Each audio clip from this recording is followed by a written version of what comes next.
క్రోధినామ సంవత్సర శుభాకాంక్షలు. ఇప్పుడు వృషభ రాశి.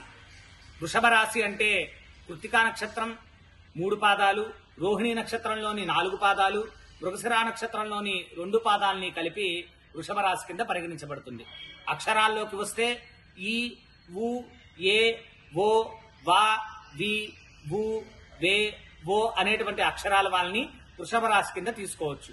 ఈ వృషభ రాశి వారికి ఆదాయం 2, వ్యయం 8, రాజపూజ్యం 7, అవమానం 3 కింద ఈ సంవత్సరం మనం తెలుస్తోంది.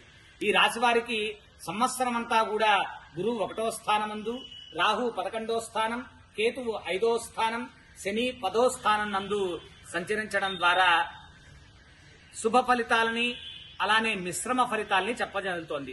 రాహు శని శుభస్థానం సంచరించడం వల్ల మనోల్లాసము, స్త్రీ సౌఖ్యము, పుణ్యకార్యాలు చేయడం, ఉద్యోగ వ్యాపార రంగాల వారికి వారి వారి వృత్తుల యందు మంచి జయాన్ని పొందుతారు.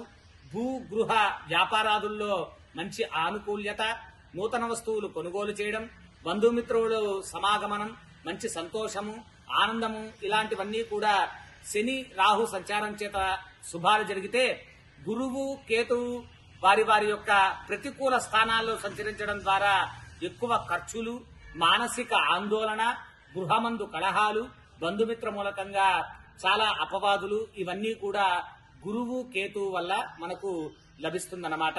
కాబట్టి అశుభ సంచారం చేత ఉన్నటువంటి గ్రహాలు ఏవైతే గురువు కేతువు ఉన్నాయో వాటికి జపాలు చేయించుకోవడం, అలానే ఆంజనేయ స్వామి వారికి ప్రదక్షిణలు, హనుమాన్ చాలీసా, సుందరకాండ ఇత్యాది పారాయణాలు చేయడం ద్వారా వాళ్ళు ప్రతికూలమైనటువంటి ఫలితాలు పొందుతారు. ఇది సంక్షిప్తంగా వృషభ రాశి వారి యొక్క ఫలితం.